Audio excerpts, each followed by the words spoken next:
Vocês, quando a gente fala, fui no RH da empresa, ou mandei o currículo para o RH daquela empresa.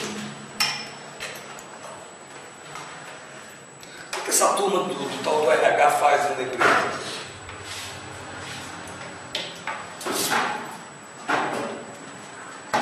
Nada. Recebe sem trabalhar? Bom, primeiro a gente precisa compreender um conceito que nós temos dentro das empresas, e é possível que vocês já tenham visto isso em outras matérias, o que é normal, mas é preciso a gente entender, teve um sujeito lá atrás que quando vocês estudaram teoria da administração, eu acredito que tenha sido do primeiro período, do primeiro ano, não sei, que foi um sujeito chamado Fayol. Ele propôs lá no começo do século passado uma estruturação das empresas chamada departamentalização.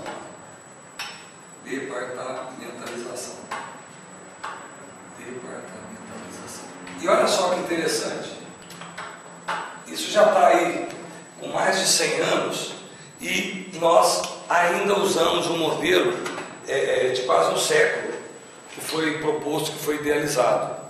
Praticamente todas as empresas que nós trabalhamos hoje, sobretudo aqui no Brasil, a gente que está no interior, grande parte das empresas, elas utilizam essa segmentação da empresa por atividades fim.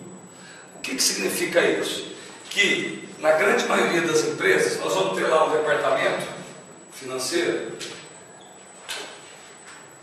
nós vamos ter lá um departamento contábil, nós vamos ter lá um departamento de marketing, nós vamos ter lá um departamento de produção,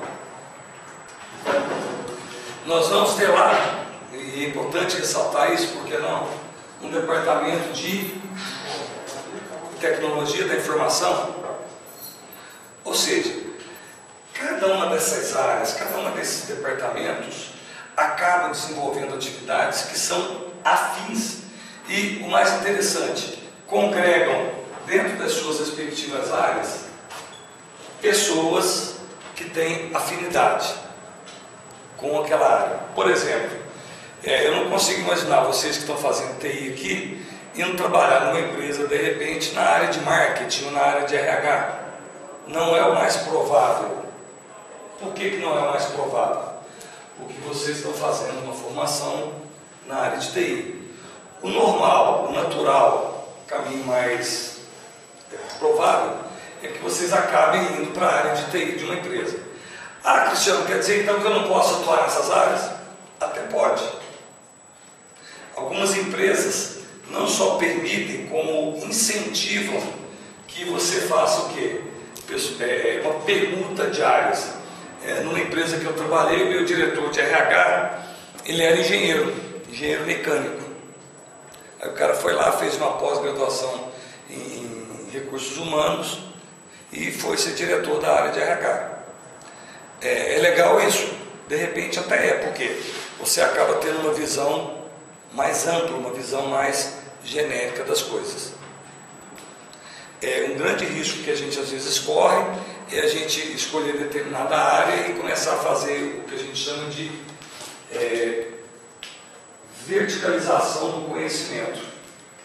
Ou seja, eu me torno grande sabedor apenas de uma área, apenas de determinada área. De repente, se você conseguir um grande destaque, legal, mas se você não começar a ter um pouquinho de visão para o que está acontecendo, que a gente chamaria de horizontalidade do conhecimento, a gente acaba ficando meio que, no senso comum a gente fala, bitolado. Eu até na aula passada eu fiz algum comentário, o pessoal que estava aqui, eu fiz um alerta, que a formação de vocês, ela acaba tendo um enfoque muito forte na área tecnicista. E é importante que vocês fiquem atentos para quê? Para que vocês não se tornem bons técnicos, bons tecnicistas, descolados ou desconectados do mundo real. Teve até alguns colegas que ponderaram, não, professor, isso aí é um pouco de preconceito, tal, a gente está mudando isso, que legal. Mas é importante que a gente tenha essa percepção. Toda vez que teve uma época que eu trabalhei com consultoria em RH, toda vez que uma empresa me chamava para fazer um trabalho, que fosse uma palestra, que fosse um treinamento, eu pedia para criar uma oportunidade para previamente ir nessa empresa, sobretudo quando era fábrica, para eu ir lá ver o processo produtivo dessa empresa. Quer dizer, quando você vai lá e conhece o funcionamento da empresa, você vai lá e consegue fazer um RH com mais qualidade, com mais consistência. O nosso raciocínio, uma coisa que eu observei muito quando eu trabalhei na área de RH nas empresas, é que geralmente o pessoal do RH tem uma formação muito voltada para a área de humanas, o que é normal, legal, sem tem nenhum senão isso. E acabam sendo o quê? Psicólogos, pedagogos, administradores, às vezes advogados, contadores, mas acaba olhando muito, fica muito preso às questões do RH, que a gente fala, fica enclausurado dentro dos seus respectivos departamentos.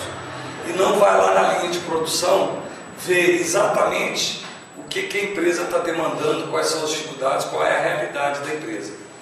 Então, dentro dessa linha de raciocínio que eu estou falando para vocês, apenas alguns departamentos, dentre todos esses aqui, nós vamos ter também o quê? A área de recursos humanos ou gestão de pessoas, que é o nome formal que nós temos para essa disciplina. Na verdade, até no Brasil, até uns 10, 15 anos atrás, todo mundo falava RH.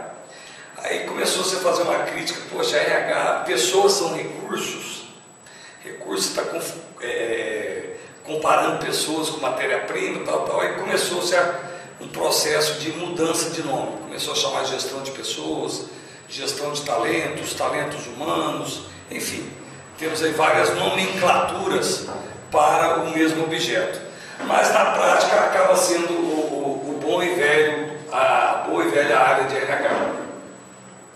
Então, na verdade, o que faz a área de RH? Qual é o papel principal da área de RH dentro dessa empresa hipotética que nós estamos dizendo aqui?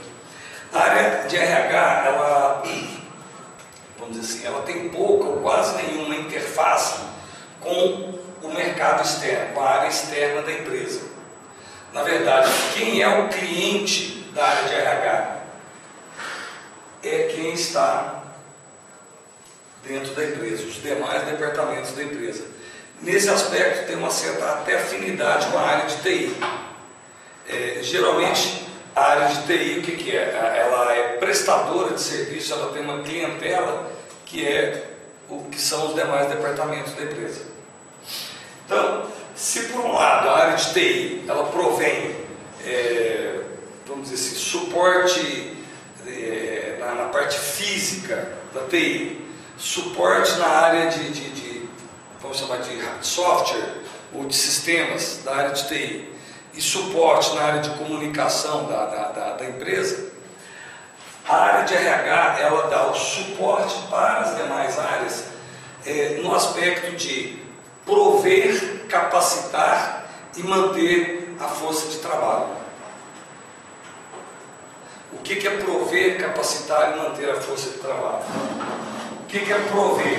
É captar pessoas ou talentos ou mão de obra para os departamentos da empresa. Como é que ela faz isso? Através da elaboração do perfil, recrutamento e seleção. A empresa está precisando contratar alguém. Quem é que cuida? Quem é que faz esse processo? Quem é que faz a captação de gente para a empresa? A área de RH. Cristiano, mas é muito fácil, é só você colocar um papelzinho aqui na porta da faculdade, dizendo que você está precisando de um funcionário, e aí ele vem e você contrata. Não é bem assim. No Brasil hoje é extremamente complicado, porque nós temos um custo operacional com a mão de obra, com as pessoas dentro das empresas, que está asfixiando as empresas. De certa forma, a gente escuta muito um comentário que fala assim, o salário do funcionário é muito para quem paga e é pouco para quem recebe. vamos hipoteticamente, o sujeito ganha, sei lá, R$ 2.000. Se você colocar todos os encargos, despesas, taxas, enfim, tudo que a empresa tem que pagar complementarmente, eu já vi cálculos aí de 78% a 104%. Vamos pegar aí talvez o item mais exagerado. Se uma pessoa recebe por mês R$ 2.000 de salário, ela vai custar para a empresa por mês R$ 4.000. E com detalhe, boa parte dessa grana vai para o Estado, que não nos devolve nada. Se alguém que já teve a oportunidade de precisar de atendimento público aí, de saúde, vai perceber que não é bem assim, né? Se a gente for perceber que o tanto que a gente paga de imposto, efetivamente a gente não tem o retorno, um exemplo claro está aí na necessidade de existirem universidades particulares no Brasil. Ou seja, nós inclusive temos uma inversão de valores no Brasil. A Universidade Federal, ela atinge apenas parte de uma sociedade que fez, talvez tenha tido a oportunidade de estudar em bons colégios, e o ensino fundamental, que deveria receber investimento de qualidade, acaba não recebendo. E aí o que acontece? A pessoa que fez a escola pública acaba indo para a faculdade particular, e a pessoa que fez a escola fundamental particular acaba indo para a universidade pública. Aí, para tentar compensar isso, criam-se as cotas que, na minha percepção, na minha opinião, é apenas uma tentativa de mascarar o problema. A essência do problema está lá atrás, que é a má qualidade ou a insuficiência do ensino fundamental, do ensino médio. Por quê? Porque o Estado não gerencia isso da maneira que deveria. Bom, mas isso não é o nosso foco aqui. Então, o que o RH faz? Ele vai lá e capta pessoas, ele capta talentos, ele capta mão de obra para fazer a empresa rodar. Depois que ele faz isso, ele tem que capacitar. O que significa capacitar? É você preparar ou dar condições para que essa pessoa desempenhe as suas tarefas. Ou seja, treinamento, educação e desenvolvimento. Ah, mas espera aí, eu terminei a faculdade, eu não estou apto a trabalhar na empresa? É possível que não. E é possível que cada empresa, o mais provável é que cada empresa tenha as suas particularidades, os seus processos, e que vocês vão ter que se adequar a esses processos, a essa metodologia de trabalho. Então, por exemplo, vocês aprenderam que, sei lá, usar determinado sistema. Você aprendeu, você desenvolveu a capacidade de entender a lógica de um sistema. Legal. Mas você vai trabalhar numa empresa que ela utiliza o sistema que vocês nunca viram na vida. É óbvio que vocês vão interpretar, vão ter mais facilidade para compreender esse sistema do que uma pessoa que seja leiga. Mas vai demandar um tempo, uma capacitação para que vocês consigam entender ou chegar na produção disso. Tem um desenho aqui que explica isso de uma maneira bem interessante para a gente.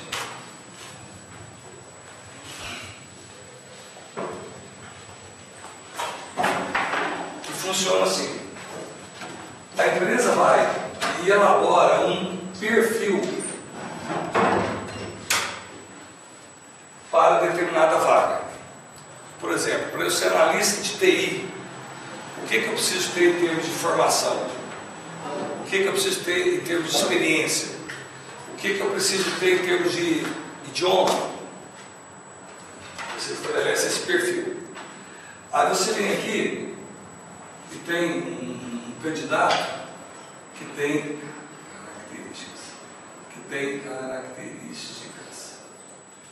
que tem determinadas características. Nessa situação, que nesse desenho, existem pontos de convergência ou de pontos comuns entre o perfil que a empresa está pedindo e a característica apresentada pelo candidato A? Tem algum ponto de convergência? Eu estabeleci que o cara tem que ter formação em sistema de informações. Aí aparece um candidato lá que fez odontologia. Tem convergência do currículo dessa pessoa, do histórico profissional dele com esse perfil? Não tem. Na hora que chega esse currículo na área de RH, o que é feito com esse currículo? Se eu não tenho uma vaga de odontologia na minha empresa, ele vai para o chamado sexto arquivo, que é mais ou menos esse aqui. Ou seja, essa pessoa sequer vai ser chamada para o processo seletivo. Vamos entender aqui agora. Me aparece, esse aqui é o candidato A, me aparece o candidato B.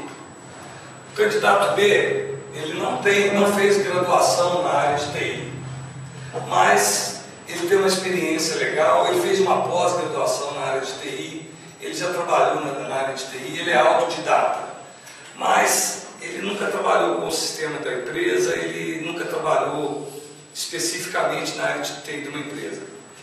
Ele tem alguns pontos de convergência. As características dele atendem a alguns requisitos do perfil que eu determinei. Eu posso contratar esse cara?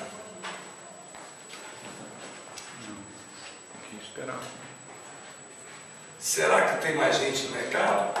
Ou eu vejo que ele tem potencial e eu contrato, e aí o que eu faço com ele? Eu vou dar para ele o quê? Treinamento. Ou seja, esses daqui eu nem contrato, eu descarto, eu nem chamo ele para entrevista.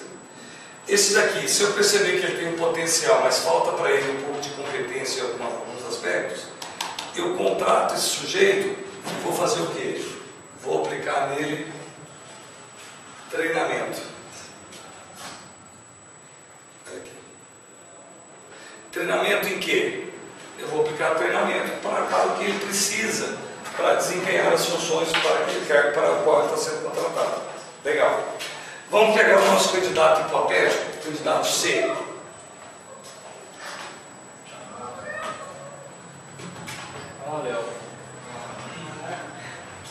Olha só. Qual é o percentual, qual é o ponto de convergência entre o perfil para aquele cargo e as características dessa pessoa? Aqui, o meu desenho não está grande coisa não, mas dá para a gente pensar. É alguma coisa próxima de 70% a 80%. Eu devo contratar esse cara? Sim ou não? Claro, na hora. Porque esse cara aqui ele vai entrar na empresa, vamos dizer assim, em menos de um mês, ele já engatou primeira, segunda, terceira, quarta, quinta, ele já está produzindo, ele já está dando resultados. Esse aqui vai levar um tempo para ele se preparar, para ele se capacitar, para chegar nesse estágio aqui e conseguir trazer resultados. Esse aqui é o nosso candidato ideal. Quando a gente fala de captar um candidato, captar mão de obra para a empresa, o que eu estou procurando? Isso aqui. Eu sempre vou ter isso disponível no mercado? Não. Por exemplo, hoje, no momento atual, nós estamos vivendo uma situação muito interessante. Está faltando mão de obra qualificada no mercado. Está faltando mão de obra qualificada no mercado. Eu acho que eu comentei com vocês aqui na aula passada. Da última vez que eu entrei, tinham aproximadamente 240 mil vagas só num site de contratação chamado Cato. Não sei se você já viu. www.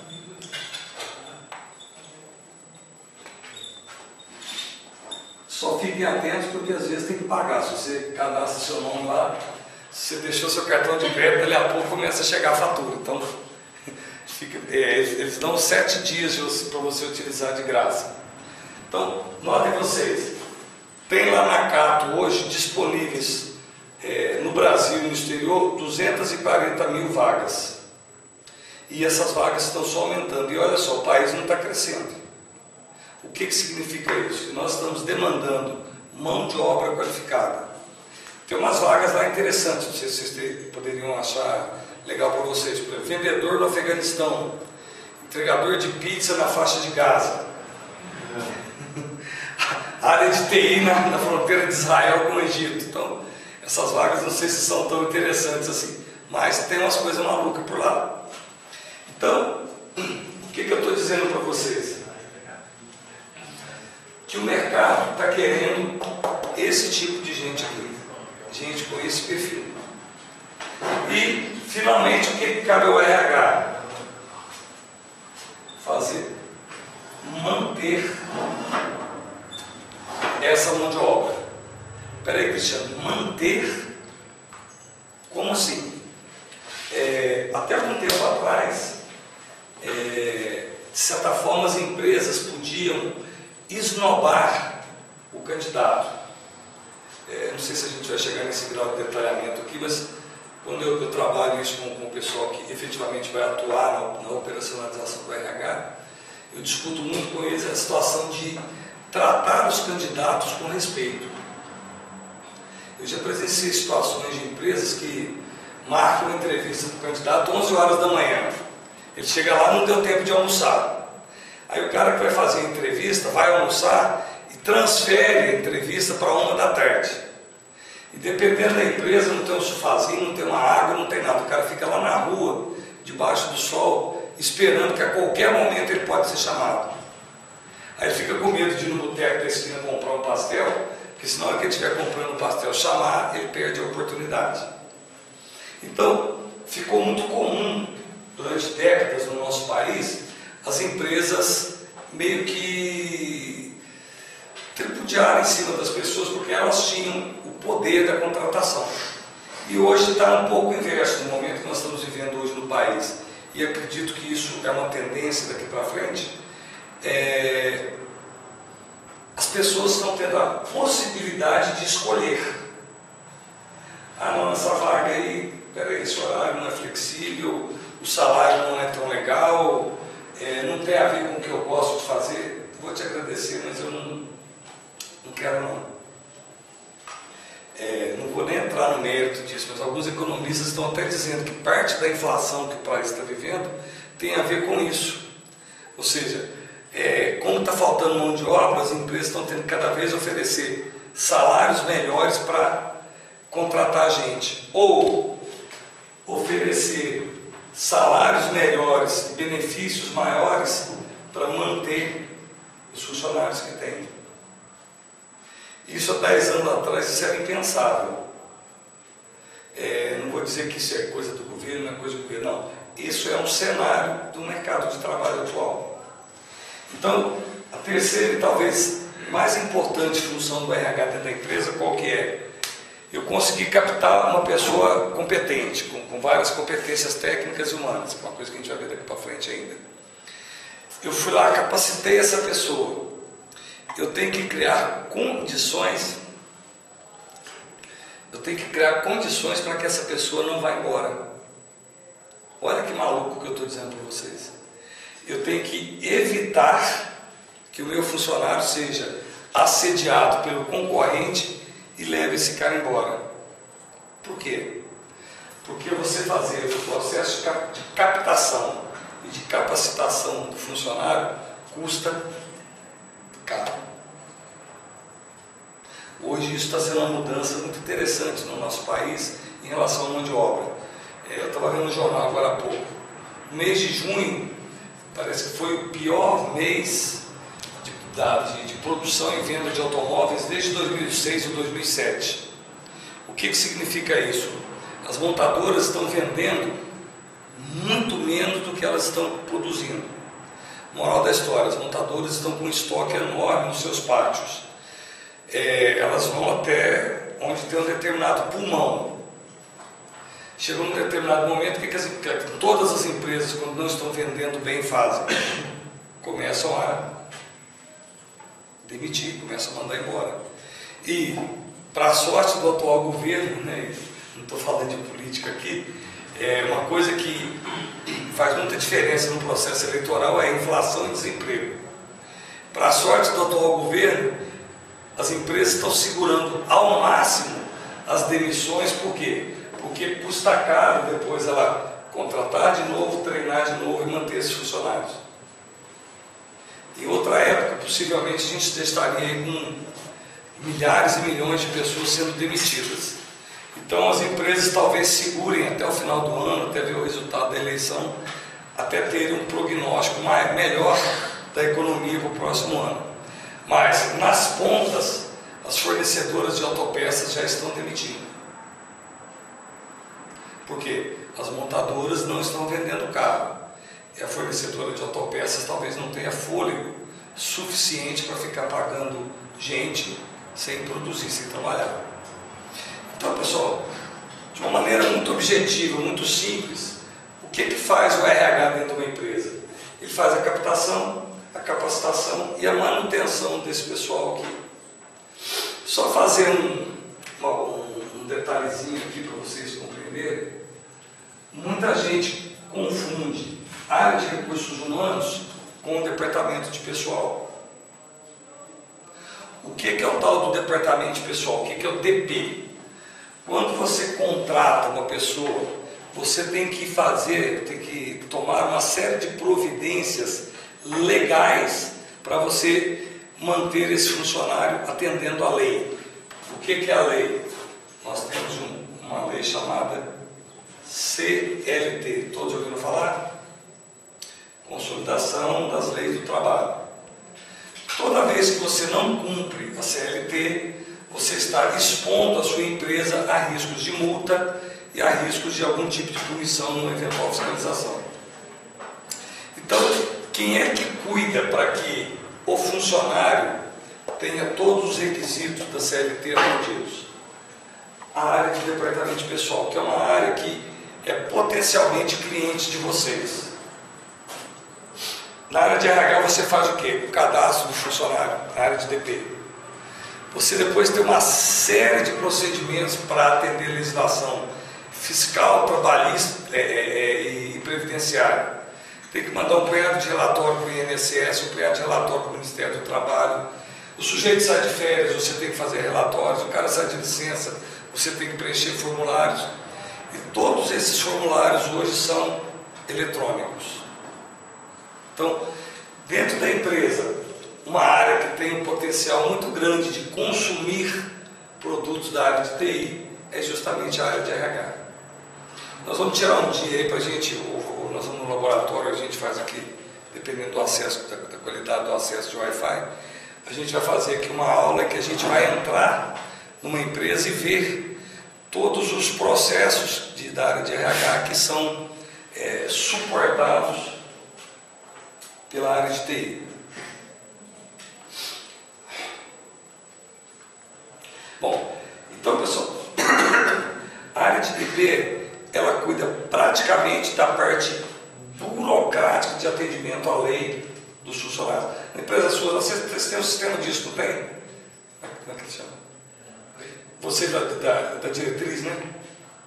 Você trabalha na diretriz? Lá vocês têm um software para departamento de pessoal, não tem?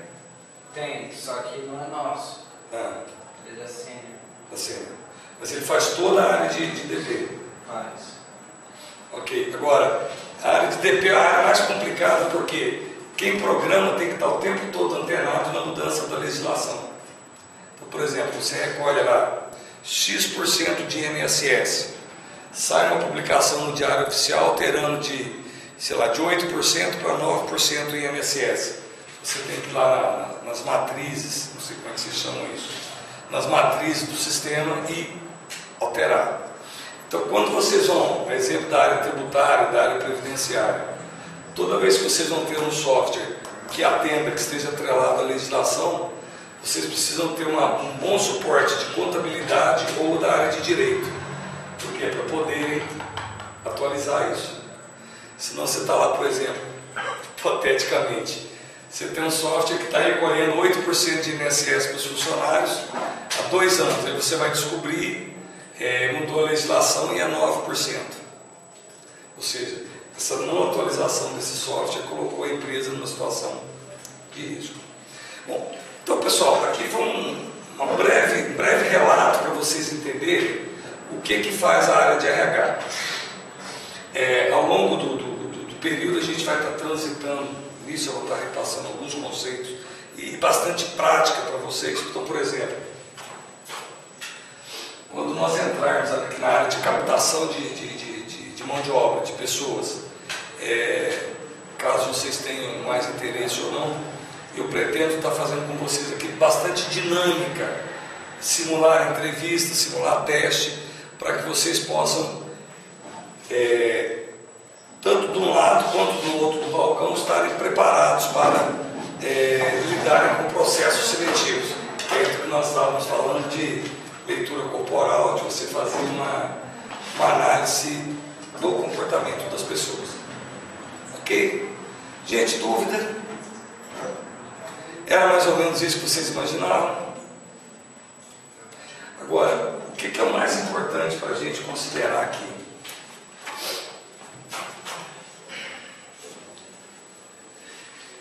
Pessoal, quem que é o objeto de trabalho de vocês? Quem que é o objeto de estudo da área de TI? Qual que é a ferramenta de trabalho de vocês? Hardware, software. É isso. Ou seja, os 4 anos que vocês passaram, vão passar aqui, vocês estão lidando com o quê? Basicamente com máquinas, né, e com sistemas, ou aplicativos, ou softwares. Basicamente esse é o objeto de estudo da área de TI. Daí eu faço a seguinte pergunta: qual é o objeto de estudo da área de RH? Qual que é o sujeito de estudo da área de RH? Recursos humanos. Recursos a gente sabe o que é. E humanos? Gestão de pessoas. Gente, o objeto de estudo, o objeto principal da nossa área de TI, são as pessoas. E aqui cabe um detalhe muito interessante para vocês, que quando a gente fala de gestão de pessoas, o estudo de pessoas, nós não estamos falando do Zé, do Pedro, da Maria, do Antônio, do cara que está lá fora. Nós estamos falando de gente. E que gente é essa? Quem são essas pessoas? É alguém que eu não conheço? É alguém que eu nunca vi? Alguém que está lá fora da faculdade? Não. O objeto de estudo da área de RH é gente como eu, como você, somos nós. Então, tudo que nós formos abordar aqui nessa matéria, nessa disciplina ao longo do semestre, nós estaremos falando de gente como a gente. Nós estaremos falando de coisas que têm a ver conosco, com a nossa história, com a nossa vida, com o nosso comportamento, com a nossa vida profissional, com a nossa atividade profissional e como a gente se relaciona com ela. Então, é possível que em vários momentos vocês se deparem com questionamentos, com exemplos, com situações que vão dizer assim: poxa, mas eu já passei por isso, poxa, mas eu estou refletindo sobre isso. Por exemplo, alguém que já passou por um processo seletivo, além de entrevista, já fez alguma dinâmica? Alguém nunca fizeram dinâmica? Hoje praticamente todos os cargos, todas as vagas um pouquinho mais complexas, você não escolhe mais apenas com uma entrevista. Hoje, para vocês terem ideia, existem testes, não sei se a gente pode chamar de psicológico, mas existem testes que você aplica e quem corrige é o computador. E ele te dá um laudo com as principais características psicológicas da pessoa. Eu fiz isso. Qual que você fez? Você lembra o nome? De fazer vários riscos, assim. Esse quadro é sequencial, do mesmo tamanho, com a mesma diferença entre um e outro. Mas ele foi corrigido no computador? Foi. E ele é um teste de personalidade. De personalidade. Isso até gera um pouquinho de complicação, porque pelo Conselho Regional de Psicologia, somente os psicólogos podem aplicar testes psicológicos. Aí o pessoal vai lá e faz o quê? Pega o teste, a matriz que o psicólogo faz a correção usando a inteligência, usando o conhecimento técnico, joga essa mesma linha de raciocínio no computador. Aí, vamos dizer assim, o resultado ele é tão confiável como se estivesse sendo corrigido por um psicólogo. Tem alguns testes que efetivamente até não tem jeito. Mas tem uma margem de erro por causa de ser entrevista, nervosismo. Aí tem uma margem de erro. Na verdade, a gente vai entrar um pouquinho nisso mais para frente, só antecipando. Eu particularmente acho que o teste ele não deve ser utilizado como única ou principal referência no processo seletivo. Nós vamos verificar aqui na disciplina que, dependendo do grau de complexidade da vaga, você vai usar mais, literalmente quantitativas, mais ferramentas do processo seletivo, e qualitativas, você vai usar ferramentas mais profundas. Então, vou pegar um exemplo. Sei lá, você vai pegar uma vaga de baixa complexidade, faxineira, por exemplo. Talvez basta uma entrevista, um teste lá, se a pessoa sabe escrever, alguma coisa assim, você já pode escolher dentro dos candidatos que você tem. Agora, você vai pegar o diretor de um banco, você vai querer que esse cara tenha no mínimo uma boa pós-graduação, concorda? Você não vai pegar um cara que tenha feito odontologia para ser diretor de um banco, da área de finanças. E aí entra até um outro exemplo que não necessariamente você precisa ter estudo, mas você precisa fazer um processo extremamente complexo com um candidato. Por exemplo, um sujeito que vai trabalhar com vigilância armada. Você vai deixar na mão de uma pessoa, na porta de uma empresa, numa portaria, numa situação, na porta dentro de um banco, um sujeito com 3 oitão lá que tem, sei lá, 12 balas disponíveis para dar tiro em alguém. E se esse cara não tiver um bom equilíbrio emocional?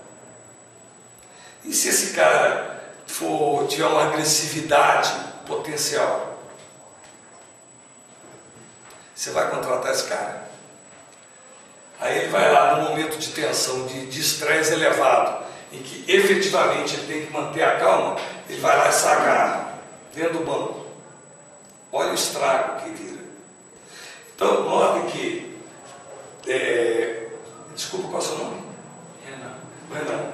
Note que o teste psicológico, ele nos dá pistas bem claras se a pessoa tem ou não uma predisposição, uma agressividade maior do que uma outra pessoa.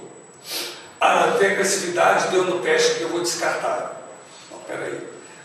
Durante o processo seletivo, você vai prestar mais atenção se essa pessoa realmente tem uma agressividade maior do que os outros. Uma agressividade a ponto de você falar, melhor não contratar esse cara, não. Então, o que eu estou dizendo para vocês? Que no processo seletivo, a gente vai utilizar, quanto mais complexo for o cargo, mais ferramentas a gente vai utilizar para checar o quanto esse candidato tem as características pessoais, técnicas e humanas do perfil exigido para o cargo. Tem ferramentas para isso? Tem. Tem um grau de confiabilidade alta? Tem. Eu garanto para vocês que se a gente usar uma quantidade boa de ferramentas, a gente consegue chegar a 90% de assertividade na escolha do candidato. Agora, mas é uma vaga simples. Poxa, ela faz uma entrevista bem feita, não precisa gastar mais energia. Eu trabalhei numa empresa uma época, a gente estava querendo contratar uma estagiária de administração. Aí a faculdade lá da cidade onde nós trabalhávamos mandou 10 candidatas. E quem conduziu a gente só foi fazer entrevista. Aí, na época eu era responsável pela empresa e tinha uma supervisora que seria a área onde essa pessoa iria trabalhar. Aí começaram a chegar as candidatas. Nós entrevistamos 10 pessoas. E no final da tarde, um olhou para a cara do outro e falou assim: caramba, não tem nem como escolher a menos pior. Ou seja, das 10, não tinha ninguém que se aproximava minimamente do perfil que a gente queria. E a faculdade ficou surpresa quando a gente ligou para lá de novo: olha, manda mais uma leva aí que não deu para tirar as pessoas que a gente queria desses 10. Ou seja, mesmo num carro que não era tão complexo, deu para a gente, vamos dizer assim, olha, desse grupo aí não dá para escolher. Mandaram outro grupo, uma nova leva de pessoas interessadas, e aí a gente conseguiu escolher, achar uma pessoa e até fez um trabalho legal. Mas voltando aqui, gente, o objeto de estudo da nossa disciplina é o ser humano. O pessoal que estava aqui na aula passada, eu dei uma passadinha rápida nisso, mas eu vou fechar esse raciocínio com vocês hoje para a gente poder caminhar junto a partir da próxima aula. Uma pergunta: por que você é do jeito que você é? Vamos na primeira parte. Fisicamente, por que você é do jeito que você é? Por que você é do jeito que você é? Oi? Vamos voltar um pouquinho mais. Fisicamente, por que você é do jeito que você é? Por que teu cabelo é preto? Puxou para alguém, né? Por que um tem olho azul e o outro tem olho preto? Por que um tem o cabelo liso e o outro tem o cabelo encaracolado? Por que um é moreno e por que o outro é loiro? Por que tem gente que novinho, com 27, 32 anos, já está com o cabelo branco assim? Mudou. Na verdade, pessoal, fisicamente, nós temos uma herança genética muito forte dos nossos antepassados. E olha só, eu não estou falando só de pai e mãe, eu estou abrangendo um pouquinho mais. Por quê? Algumas características genéticas, elas remontam aos nossos avós, aos nossos bisavós e até aos nossos antepassados. Eu não me lembro mais a quantidade exata, mas parece que 97% dos nossos genes, eles são comuns aos macacos. Eu não sei se o percentual é esse, eu sei que é mais de 90%. Significa o quê? Que o nosso ancestral mais antigo lá, o primata, ainda conserva características muito próximas nossas. Ou seja, não dá para negar que nós efetivamente viemos lá, tivemos um tronco comum com os primatas. Olha que maluco. Então, não dá para negar que fisicamente nós temos muitas características que são hereditárias, ou a quase totalidade das nossas características, elas são herdadas dos nossos ancestrais. E ainda fisicamente, não que isso vai determinar a causa, mas vai determinar consequências ou traços. O meio ambiente influencia traços ou características do nosso corpo. Como assim, professor?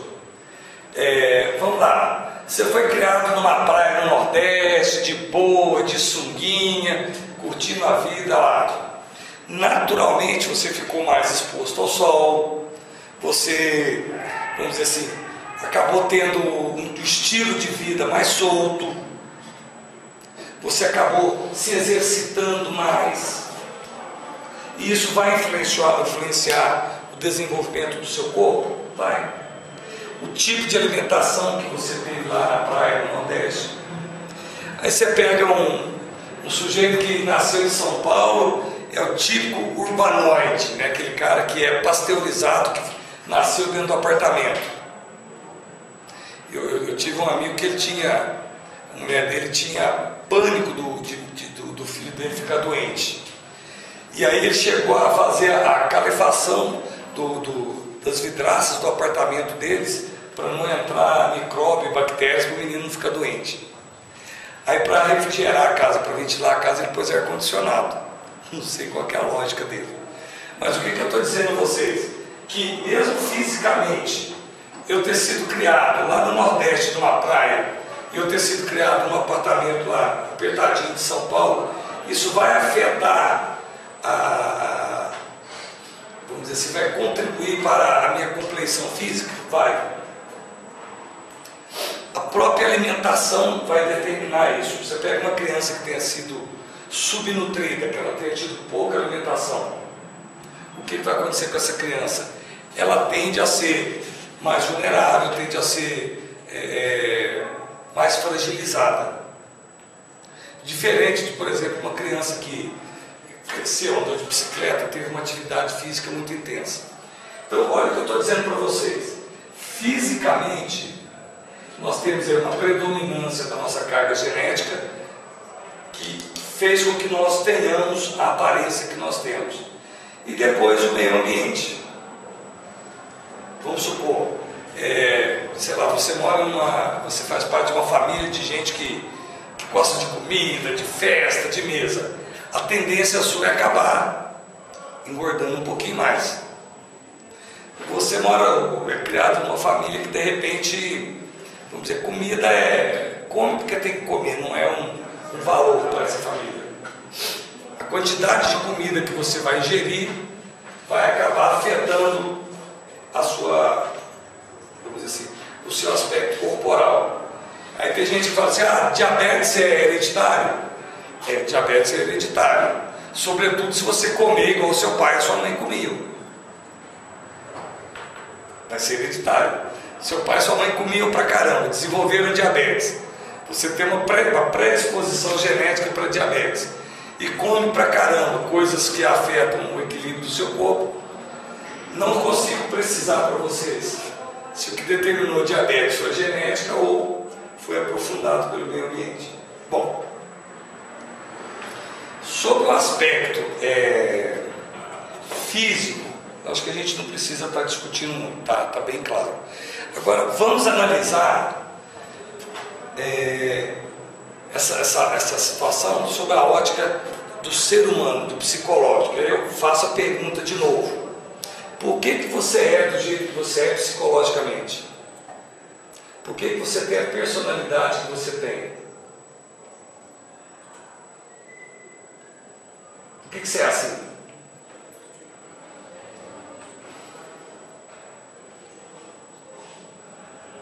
Na verdade, dá para a gente expandir um pouquinho mais a pergunta. Se você tivesse nascido filho de pais diferentes, você seria do jeito que você é? Existe um estudo sobre memória genética, que é uma memória que, de acordo com o tempo, do local onde você está e de onde você veio, que a pessoa tem predisposição a gostar das mesmas coisas e temer as mesmas coisas e tomar decisões parecidas que os ancestrais. Só que tem uma coisa, não estou discordando da teoria não, até porque, pessoal, quando a gente vai falar do ser humano, efetivamente a gente não está falando de algoritmos. Então, o ser humano não tem jeito de usar 01, 01, 01, 01. Efetivamente não tem hoje ainda uma teoria conclusiva que fale assim, o ser humano é dessa maneira por causa disso, disso, disso, disso. A última vez que eu vi, tinham mais de 300 teorias tentando explicar o ser humano. Isso sem a gente entrar no aspecto religioso ou esotérico. Se a gente for lá para o Oriente, para a Índia e pegar as teorias esotéricas, aí dá 1 milhão de tentativas de explicação. Eu diria, dentro desse raciocínio que você está dizendo, que é mais uma teoria, que mesmo com que essa teoria fosse 100% comprovada, nós temos uma variável que ela é indiscutível. Qual a variável? Não existe absolutamente ninguém igual a ninguém. Além da questão física, nós somos absolutamente diferentes em termos de personalidade. Então eu retorno a pergunta: se nós tivéssemos nascido filhos de pais diferentes, nós seríamos do jeito que nós somos? Se nós tivéssemos nascido numa região ou num país diferente do que nós nascemos, será que nós seríamos do jeito que somos? Se nós tivéssemos nascido numa outra época, mais distante, para frente ou para trás da que nós nascemos, será que nós seríamos como nós somos? Provavelmente a resposta é não. E isso nos faz então levantar uma hipótese aqui.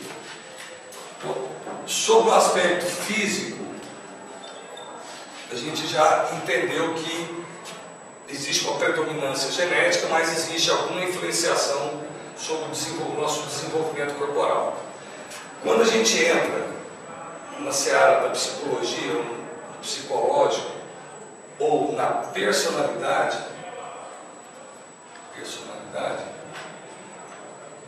é inegável que nós temos um componente genético, e aí talvez o Renan entre dentro disso que você está falando,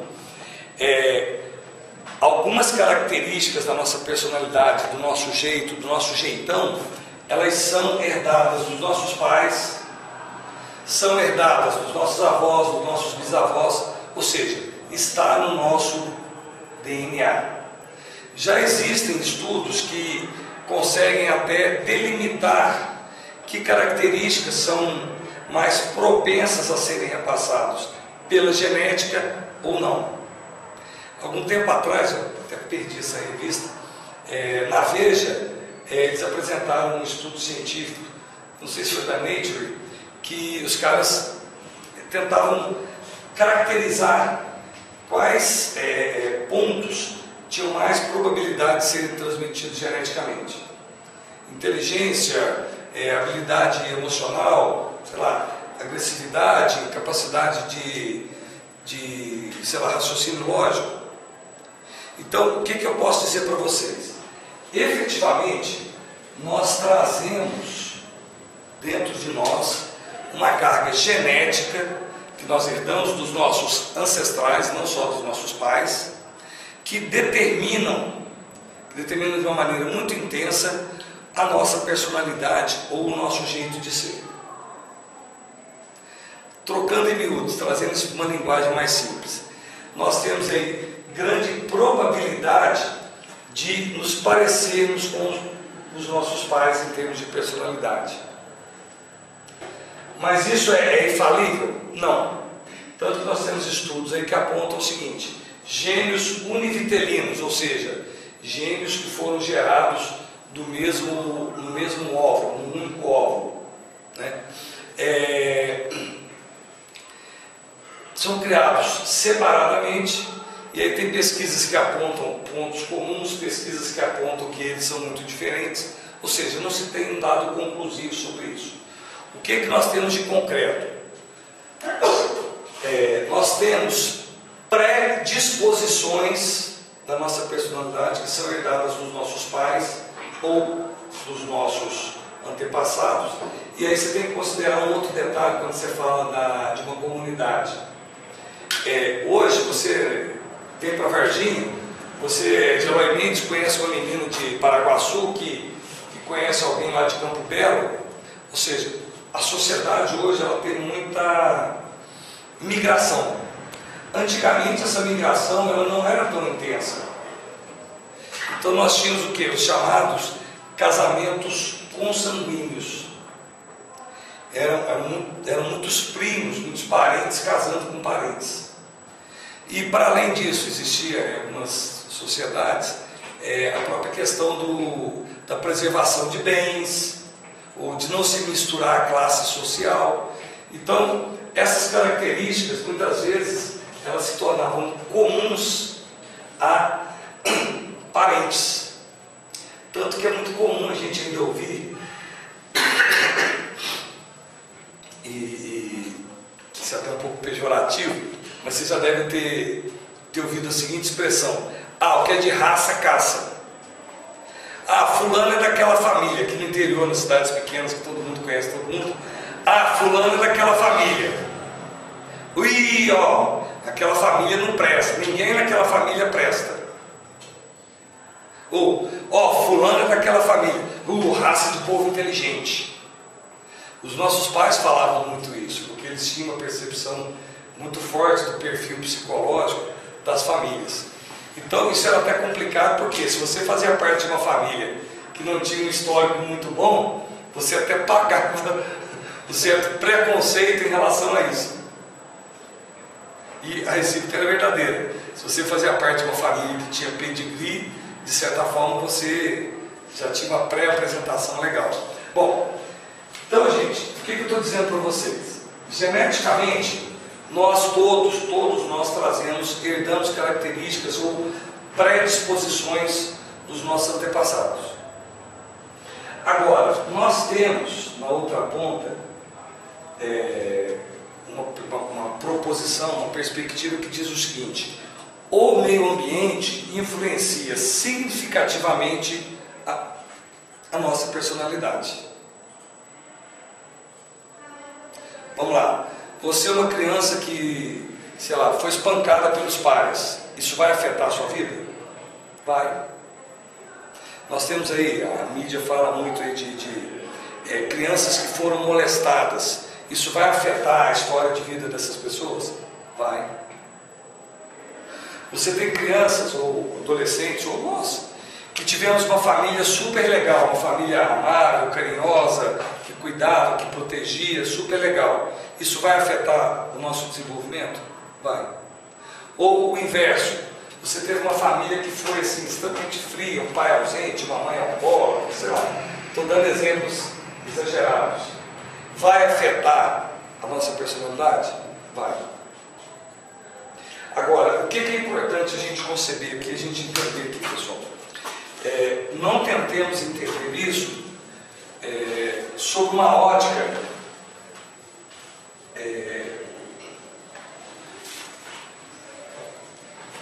vamos dizer 2 mais 2 é 4, sob uma ótica matemática. O que significa isso? O que eu estou dizendo para vocês? Você pega uma criança, ela estava lá no útero da mãe. Dá até para a gente brincar um pouquinho com isso, né? Fala na Bíblia lá que que Adão e Eva perderam o paraíso. Dá até para a gente brincar um pouquinho com isso e dizer o seguinte: realmente, num dado momento, todos nós perdemos o paraíso. Quando? Quando nós saímos do útero da nossa mãe. A gente estava lá quentinho, alimentado, aconchegante, não precisava trabalhar, não precisava vir para a faculdade, não precisava pegar ônibus, não precisava pagar imposto, não precisava ir no banheiro, não precisava beber água, nem respirar a gente não precisava. E dependendo se foi uma mãe legal, ainda tinha lá muito carinho nessa barriga. Há exemplo de Adão e Eva, que num dado momento lá, por questões que estão lá na Bíblia, que não vou entrar no mérito, nós fomos literalmente expulsos do paraíso. Nós saímos do aconchego da barriga da mãe e fomos jogados no mundo. Estamos aqui. Concordam? Então, dá até para dar os parabéns para vocês. Vocês foram vitoriosos. Primeiro, vocês participaram de uma corrida com milhões e milhões de espermatozoides e vocês fecundaram os ovos, o óvulo. Então, nós já fomos vencedores nesse momento. Depois a gente ficou lá quentinho na barriga da mãe. Depois complicou, a gente nasceu. Cada um de nós, pessoal, cada um de nós, por conta dessa constituição genética, sentiu e percebeu o processo do nascimento de uma determinada maneira. A primeira respiração que teve que ter, na hora que cortou o umbigo, para algumas crianças pode ter sido uma coisa normal, para outras pode ter sido um sofrimento terrível. O amamentar, o primeiro contato com o seio materno, para algumas crianças pode ter sido um momento prazeroso, para outros pode ter sido um desespero danado, porque de repente a mãe não tinha leite. O que eu estou tentando mostrar para vocês? Que desde o momento zero, se é que a gente pode chamar assim, do ponto zero, eu particularmente considero o ponto zero o momento da fecundação. nós começamos a existir a partir da fecundação. Aí o pessoal que vai discutir aborto vai ter N teorias em cima disso que eu não vou entrar em contato. Aí uma percepção minha, vocês vão ter aí N autores que pensam de maneira diferenciada. Na minha percepção, na minha crença, nós começamos a formar a nossa personalidade desde a barriga da mãe. Se a gravidez foi tumultuada, não foi, começa ali. Tem alguns autores que dizem até que antes de nós sermos fecundados, a gente já começou a receber influência do meio sobre a nossa personalidade. Não vou entrar nesse meio. Mas acredito eu que a partir do ponto zero, a gente começou a receber influências do meio ambiente. E essas influências, a cada estímulo externo que nós tivemos, nós fomos reagindo de uma maneira. Então, para uma criança, o parto foi um processo normal. Para outra foi um desespero terrível, foi um sofrimento terrível. E aí vai, o frio que sentiu na hora que saiu da barriga, para uma criança foi normal, para outra foi terrível. E à medida que nós fomos acumulando experiências, a gente foi desenvolvendo um padrão de personalidade. Ou seja, nós tínhamos uma carga genética que tinha uma predisposição, que foi recebendo estímulos externos. E aí, Renan, são tantas variáveis, infinitas variáveis, e cada estímulo externo vem a cada segundo, que nós fomos criando a nossa personalidade, nos diferenciando uns dos outros. Ou seja, nós somos fruto, a personalidade que todos nós, que esse sujeito aqui que nós vamos trabalhar com ele lá no RH, nós somos fruto de todas, absolutamente todos os instantes, todas as vivências que nós fomos tendo até 2 segundos atrás da nossa vida. E o que nós vamos ser daqui para frente? O resultado de todas essas vivências que nós tivemos para trás e que nós estamos tendo agora e que nós vamos ter para frente. Por isso que quando a gente chegar aos 60, 70 anos, a gente já mudou para caramba. A gente já mudou muito. Por isso que a gente olha para trás e diz assim: nossa, como eu mudei. Por isso que eu posso afirmar para vocês com convicção que vocês hoje, no 8º período, vocês são muito diferentes, muito diferentes do que vocês eram de quando vocês entraram aqui na faculdade. Olhem para trás e vejam o quanto vocês amadureceram como pessoas e como profissionais. Quando eu pego o pessoal do 1º período, eu costumo brincar com eles, a gente fazer a famosa carta do futuro. Escreva como para você quando você estiver lá no último período da faculdade. E aí você percebe assim, uma transformação em 4, 5 anos fantástica, enorme, porque nós vamos recebendo influências do meio ambiente a cada minuto, a cada segundo, e isso continua formando ou afetando ou transformando a nossa personalidade. Ou seja, pessoal, o que vocês são hoje nada mais é do fruto de tudo que vocês vivenciaram desde o momento zero, desde o momento da fecundação. Para quem não acredita no momento da fecundação, pelo menos então até o momento em que vocês nasceram. Uma discussão aí, num determinado momento não tem mais sistema neurológico, ainda não tem, o feto não tem ainda sistema neurológico.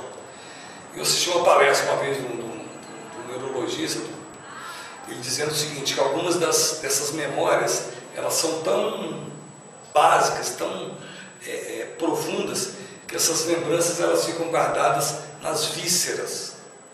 Não precisa acreditar nisso não, pelo menos foi o que o cara falou lá. Mas de qualquer maneira, onde é que está a nossa memória? No nosso cérebro. E a nossa memória ela não é só racional, a nossa memória ela é também emocional. Provo isso para vocês muito facilmente. Lembrem de um momento feliz da vida de vocês. Agora lembrem de um momento muito triste da vida de vocês, uma coisa não legal. imediatamente a gente vai lá no diretório, no arquivo, na pasta e traz isso para a memória atual. Esse pequeno exemplo, a gente fez isso aqui com vocês. Então, gente, fechando o nosso raciocínio, a área de RH vai trabalhar com esse objeto de estudo que tem na sua origem a genética e as suas vivências ambientais. E isso nos dá uma coisa fantástica, uma possibilidade fantástica. Qual é? Nós somos passíveis, ou é possível nós mudarmos para melhor. Dá para mudar para pior? Dá. Mas a gente tem que, no mínimo, ser otimista e partir do pressuposto que a gente está aqui para se aperfeiçoar. E aí, para praticamente amarrar a minha fala com vocês aqui, para eu trabalhar com RH, eu tenho que acreditar em gente. Eu não tenho expectativa de que desse grupo aqui, dessa turma, a gente tem alunos que vão lá trabalhar com RH dentro das empresas. Até porque vocês estão fazendo um curso que tem um direcionamento mais para a área de TI. Mas o que eu falo quando eu vou dar RH no pessoal de administração?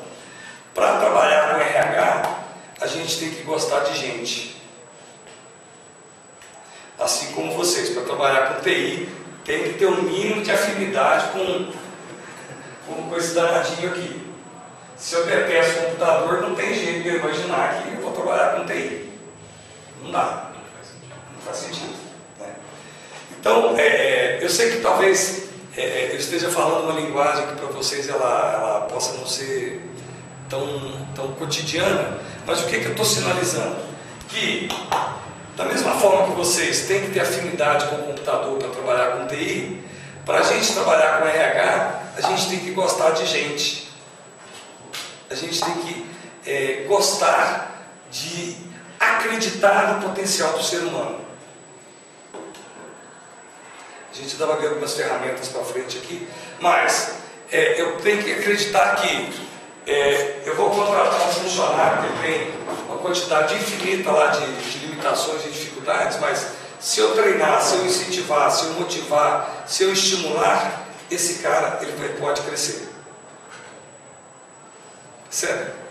Não quer dizer que vocês vão trabalhar nesse nível com RH, mas o que eu estou dizendo para vocês, que eu estou tentando explicar para vocês o nosso objeto de trabalho, vamos dizer, o objetivo final do RH é fazer com que esse cara aqui se sinta feliz e realizado com a empresa. E, do lado da empresa, fazer com que esse cara aqui dê resultados para a empresa. Quando eu estou falando de resultado, estou falando de grana, de resultado financeiro, de resultado de produção, de produtividade mesmo. Dá para conciliar isso? Dá. Tem técnicas para isso? Tem, que é o que eu pretendo estar repassando para vocês. Gente, e aí? Foi muito, foi pouco? Overdose? Eu gostaria de pedir a vocês que talvez respondessem com uma frase ou com uma palavra. Com essa aula de hoje me dei conta que o que caiu, que ficha que caiu aí, o que bateu aí. Com a aula de hoje me dei conta que